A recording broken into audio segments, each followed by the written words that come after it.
هاي هي الوصفة الصحيحة لغريبة التفاح التركية، وهاي أطيب وصفة غريبة تفاح ممكن تجربوها وتعملوها بتشهي. يلا تعالوا نشوف كيف طريقة تحضيرها. في البداية احتجت برش 4 تفاحات، نزلتهم طبعا بطنجرة أو بمقلاية على النار، وراح أضيف لهم نص كاس سكر. راح أخلطهم طبعا مع بعض ليعقدوا. بحتاج قالب زبدة ومعلقة سمن حيواني، وبحتاج كمان ظرفين فانيلا وظرف بيكنج باودر، كاسة نشا، كاسة طحين، ومعلقتين سكر ورشة ملح. حبايبي هيك صارت عندي العجينة بتشهي ما بتلزق بالإيد.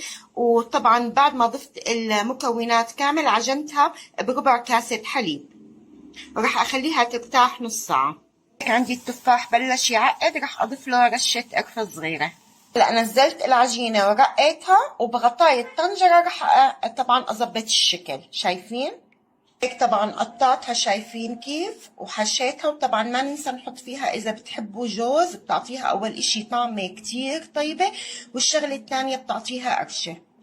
وراح ألفهم دي هيك بعد ما جهزت. شايفين فردت ورق زبدة وحطيتهم، بس لازم نعمل مسافة بينهم لأنه راح تنفش. راح أحطهم بفرن محمى قبل بوقت على 180 بالرف الوسط، طبعا لا يحمروا من تحت، بعدين بشويهم من فوق.